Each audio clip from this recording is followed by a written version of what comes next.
Les choses continuèrent ainsi. Les disciples allaient et guérissaient les malades.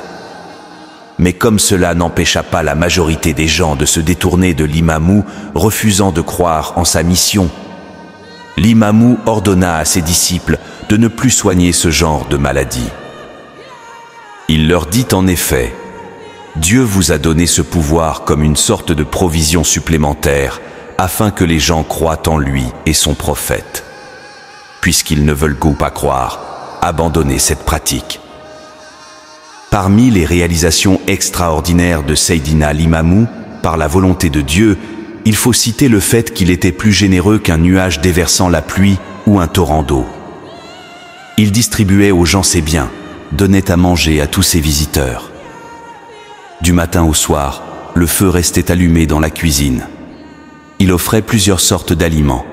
À la suite du riz venait le pain et la viande, ou un autre aliment délicieux. Il n'avait d'autre souci que de glorifier son Créateur, de prier, de distribuer ses biens, d'offrir à manger, d'aider les croyants, de secourir les pauvres et les faibles comme les vieilles femmes, les mendiants et d'autres. Il aidait aussi bien ceux qui l'aimaient que ceux qui le haïssaient et qui nourrissaient de la jalousie à son égard. Il distribuait tout ce qui entrait dans ses mains, à tel point que ses proches lui dirent un jour « Tu ne laisses rien ici, tu ne gardes rien et pourtant tu es chargé de famille. » Il leur répondit « Je ne garde rien, je donne tout. » Il ajouta « Je sais que je mourrai un jour, et après ma mort, nul ne pourra me faire parvenir les biens que je laisserai ici. Or, un endroit que je dois quitter pour ne plus jamais y revenir, je n'y laisse pas des biens que personne ne pourra m'amener ni m'envoyer. » Ainsi, de par sa bonté et sa générosité, il distribuait à ses concitoyens toutes sortes de biens, bœufs, chèvres, ânes, pirogues et toutes choses utilisables.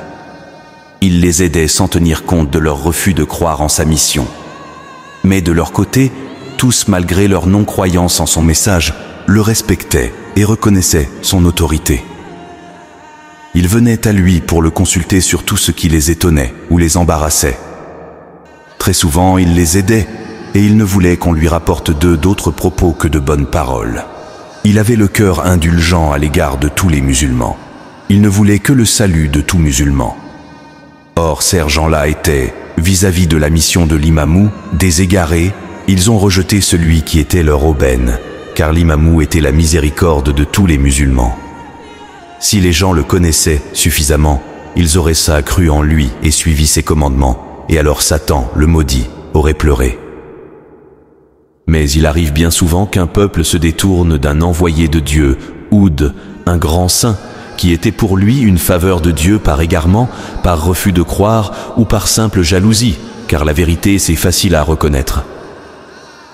Nul ne peut s'attacher à un état de propreté corporelle et spirituelle permanent, faire régulièrement ses prières à l'heure de chacune d'elles, donner constamment ce bien et manger peu sans être détenteur de la vérité.